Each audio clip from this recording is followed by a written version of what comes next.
Welcome to the shed. This is the Naval Tank Tinker, and my name is Mikael Sjöman. And we're progressing through the next video with the outboard build of a 20 kilowatt electric motor. So I have built the hinge and or 3D printed one. And the next question is, how do you connect it? So I have printed this piece. Actually, it took quite a long time because I'm doing it with very high infill. And yeah, so to distribute loads, I'm putting ball bearings here to kind of distribute the load over the plastic. I don't know if it helped, but it feels good. So basically what will happen is that, let's see, this will go like this, if you can see. So we can move it in this direction. It's heavy. It's going to get heavier because I'm printing the boat mount right now, and that is like 800 grams of black plastic. Thinking about having it white, but yeah. Anyways, and so we can go in this direction, but then also an outboard needs to be able to move in this direction so that you can kind of take it out of the water. So I printed this one.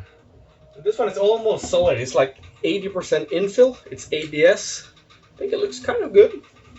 And the reason I did it in two pieces is that the forces here is going to be in this direction, pulling out and pushing in. But this part will be pushing, how to say, this one is going to be pushing, yeah, like this, you know, like this. So let's think about it. So this one is pushing inwards, which means that the stress is, this one is pushing out, and this one is pushing inwards. So two are going to be connected in two different directions and holding everything. And I really wanted this to hold, I want this to hold. So that's why I printed in two different directions. I could have printed this one in this direction and this one standing up like this. And yeah, so I get strength in two different directions. And then you can kind of see how it's coming together like this. Yeah, there we go. And I thought about kind of putting screws in, but that's never going to hold. So what I'm going to do instead is that I'm going to epoxy these two together. But in the initial design, I also had like the thing on top of here, so I had to cut this steel, excess steel off. Then I'm going to put this like, I don't know if you can see it, but yeah, like this, kind of, but over there. You can kind of imagine how it's going to look like. So it kind of gets a neat design from the front when you look at it. I think that's going to look cool. But I want this to be removable because otherwise I can't take this off. I mean, it's pretty tight as it is. It's really tight tolerances. I actually had to use kind of this one to kind of a hole enlarger. I don't know what they're called. I forgot. But anyways, it's a 12 millimeter enlarger. So the idea next is to epoxy this together so it's one solid thing, and then screw this on with an 8 millimeter bolt or screw. Let's see. But the key thing here was to kind of get the strength in this direction and also to print this one in a different direction. But this is heavy. I mean, this is, you could carry a ship with this one. I'm just gonna have a 26 horsepower motor or 20 kilowatt motor. So yeah, this is kind of neat. I like it. It came out really well. And if I failed this print, that would have been like $20 US because this together is definitely 1 kilo, over 1 kilo with failed prints and test prints and whatever I did. So yeah. Yeah, so that's where I am right now. I'm also printing, I have a house built here, and I noticed one thing here. So it's never a straight journey when you do these things. It might look that in other videos, but it definitely isn't for me. And I kind of have this wood thing here, and the idea is to press downwards, but then this part, oh, it's already fallen off. Yeah, I can't connect these because that wood isn't long enough, and that means these holes that you see here, I can't bolt things through them. So I'm actually going to have to cut a little bit of this off, maybe like 2 centimeters, 1 centimeter, because it needs to kind of be able to push down, and it needs to be able to bolt these from the bottom, as you can see. Yeah, I mean, if you think this is heavy, try looking at a 25 horsepower normal motor. So yeah, but I'm gonna have to cut this, And I might actually cut one more thing, because we don't want air to be sucked down in here. So I have kind of a ventilation thing here, but I forgot to put it on before. So yeah, that's where I am right now. And I'm happy. It's moving along. It's actually most things are just moving along right now. It's just waiting for a 3D printer. It takes forever. I mean, this one took easily. I put it on before I started work, and it was done the next morning when I woke up. So it takes time, and I have a good printer. It's a GTX Max 3. It's enclosed. It's heated. I'm printing ABS, and ABS or ASA if you can print it. I can't get ASA for the life to stick to my plate, and ABS no problem. It's like stronger than glue. So yeah, ABS seems nice. I'll probably just clear coat it to get some protection against UV light, because some of the clear coats can protect really well against UV. Not that I really think it matters. I mean, this isn't gonna. Of course, you can leave it out, but I won't leave this motor out. It's over the year. Yeah. Well, but I guess it could get sun damage from the UV light since it's ABS. But anyways, that was the update for now. Let's continue. I didn't make any calculations on this part, but it's. Let's see if I can get a good focus there. Yeah, this is going fast. I mean, this is a pretty fast machine. I think it's printing over 100 millimeters per second. So maybe not now when it's doing this pattern, it's going a little bit slower, but it's laying down a lot of plastic real fast. Let's see if we can kind of see. So this is a massive block of plastic, and I definitely over-engineered this way beyond. I mean, I bet that just this quarter could hold up. So yeah, 600 grams of ABS plastic is, yeah, that's a lot. It's gonna be, I mean, this is gonna be massive. You could pull a truck with this shit. So I'm sitting here in CAD. I'm using Onshape, and I just wanted to show that in the previous video, what I had was kind of one part going from one part from here. So that's supposed to stabilize the motor here, and that was a total failure. So now what I have to do was that I will create one part here, then create a carbon mast up, and then I'll glue that one in there to a hole. And then I'll do exactly the same thing from there. You can kind of see that there is a hole in there that you can kind of get into. So that also means that I can do the same thing up to this anti-ventilation. So ventilation is when the propeller is spinning really fast, then air can be sucked down, and you gotta have something to block that. And I'm probably gonna print this one out, this ventilation stop. I'm gonna have to cut my mast in two and then epoxy together again, and then hopefully I can have the second carbon mast the same way coming up here. And the way I'll do that is that I'll just print something real small, like this. I just have a small